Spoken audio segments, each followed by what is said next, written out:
Cabal పట్టణంలో ఆత్మాహుతి దాడి జరిగింది. ఈ ఘటనలో 14 మంది అక్కడ ప్రాణాలు కోల్పోయారు.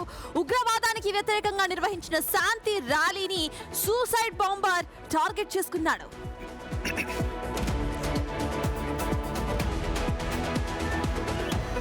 కాక్రోచ్ జనతా పార్టీ మరింత దూకుడుగా ముందుకు వెళ్లడానికి సిద్ధమవుతోంది. ఈ నెల 5వ తారీఖున సిజేపీ కోర్ కమిటీ సమావేశం జరగనుంది. తదుపరి కార్యాచరణపై కీలక చర్చలు చేయనుంది.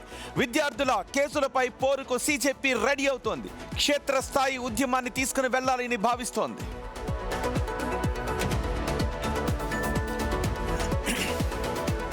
గోదావరి జిల్లా కొవ్వూరు వద్ద గోదావరి నది ఉగ్రరూపం దాల్చింది. ఎగువన కురుస్తున్న భారీ వర్షాలతో గోదావరి ఉప్పొంగి ప్రవహిస్తోంది. దీంతో గోష్పాద క్షేత్రం చుట్టూ నీళ్లు చేరాయి. వరద నీరు చేరడంతో అక్కడ ఉన్న శివాలయం, అయ్యప్ప ఆలయాల్లో పూజలు నిలిపివేశారు.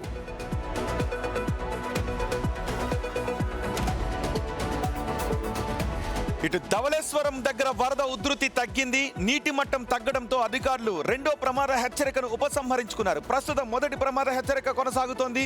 సముద్రంలోకి 12.48 లక్షల క్యూసెక్కుల నీటిని విడుదల చేస్తున్నారు.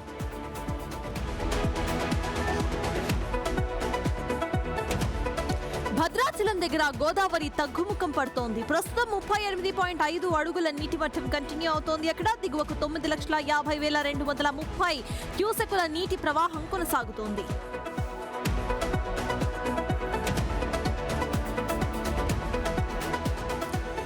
వికారాబాద్ రైల్వే బ్రిడ్జి పై నుంచి ఓ అంబులెన్స్ కిందకు పడిపోయింది. వంతెన పై నుంచి కిందకు దూసుకు వెళ్లిన అంబులెన్స్ ఓ చెట్టును ఢీకొట్టి ఆగింది.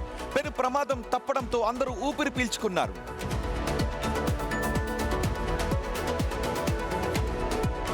నేడు 11వ రోజు పార్లమెంటు సమావేశాలు జరగబోతున్నాయి. ఉదయం 10 గంటలకు మల్లికార్జున ఖర్గే కార్యాలయంలో ఫ్లోర్ లీడర్ల భేటీ జరగబోతోంది.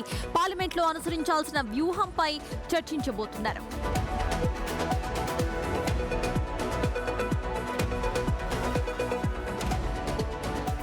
లష్కర్ బోనాల్లో కీలకమైన రంగం ఘట్టం మరి కాసేపట్లో జరగబోతోంది. ప్రతి ఏటా బోనాల మరుసటి రోజున జరిగే ఈ భవిష్యవాణి వినడానికి భక్తులు ఎంతో ఆసక్తిగా ఎదురు చూస్తున్నారు.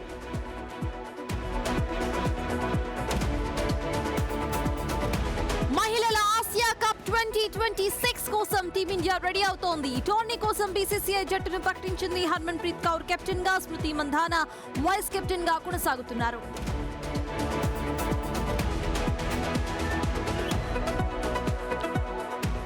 గ్లాస్గో వేదికగా జరిగిన కామన్వెల్త్ గేమ్స్ 2026 పోటీలు ముగిశాయి.